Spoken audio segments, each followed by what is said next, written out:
MPW learning centre hepatitis E संसर्गजन्य कावीळ lecture 5 part 2. आता ह्याचं पार्ट 2 आपण बघणार आहोत.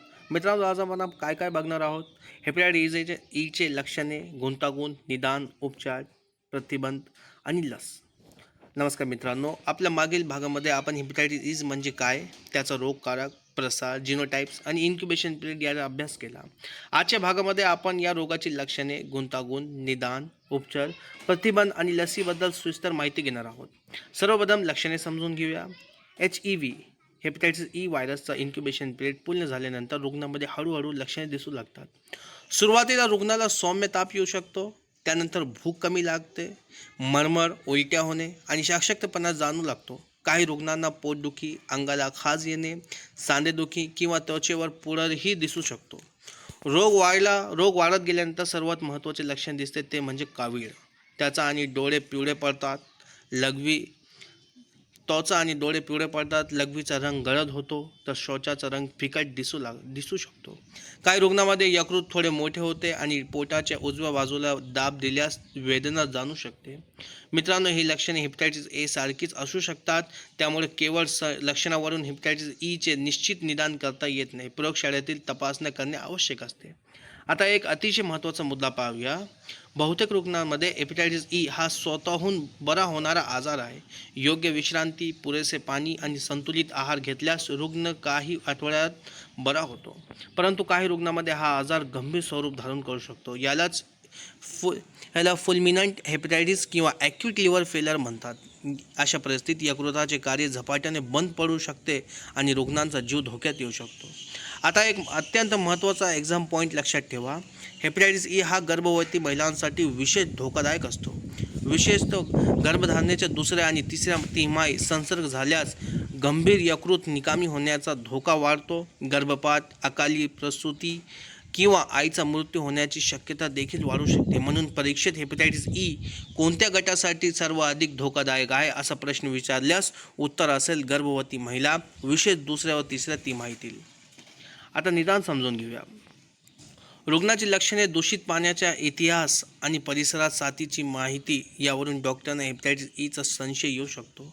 परंतु निश्चितच निदानासाठी रक्त तपासणी करावी लागते.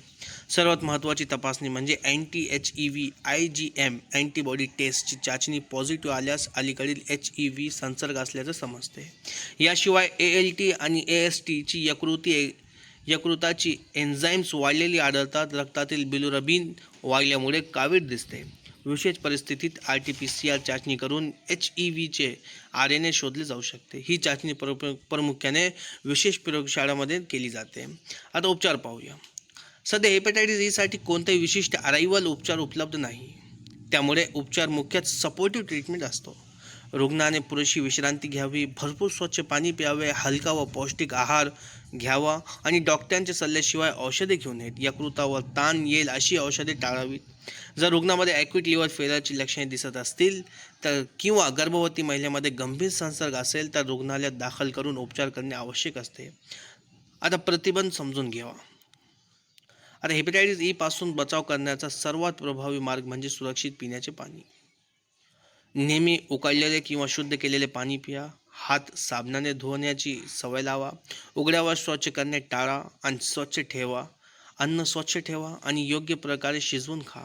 ज्या भागात पाण्याची शुद्धता माहीत नाही तेथील पाणी किंवा बर्फ वापरणे टाळा. आता लसीबद्दल पाहूया. सध्या हिकॉलिन नावाची हेपेटायटिस ई लस उपलब्ध आहे. ही लस सर्वप्रथम चीनमध्ये मंजूर करण्यात आली. 16 वर्षे आणि त्यावरील निरोगी पोरांसाठी वापरली जाते. या लसीचे 3 डोस दिले जातात. एक 0 महिन्याला, एक 1 महिन्यानंतर आणि एक 6 महिन्यानंतर. WHOने काही उद्रेकांच्या परिस्थितीत या लसीच्या वापराला समर्थन दिले आहे. दक्षिण सुदानमध्ये हेपेटायटिस ईच्या साथीदरम्यान या लसीचा वापर करण्यात आला होता.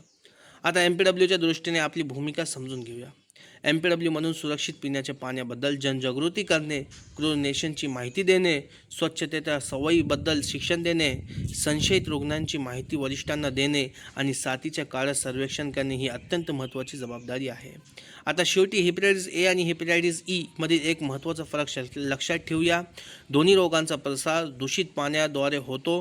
दोन्हीमध्ये कावीळ दिसते, परंतु हेपेटायटिस ई हा गर्भवती महिलांमध्ये अधिक गंभीर ठरू शकतो. हा सर्वात महत्त्वाचा फरक आहे. आणि हा मुद्दा परीक्षेत वारंवार विचारला जातो. मित्रांनो, अशा प्रकारे आपण हेपॅटायटिस ई हा संपूर्ण टॉपिक पूर्ण केला. जर हा व्हिडिओ तुम्हाला उपयुक्त वाटला असेल तर व्हिडिओला लाईक करा, तुमच्या मित्रांपर्यंत शेअर करा आणि MPW लर्निंग सेंटरला सबस्क्राईब करायला विसरू नका.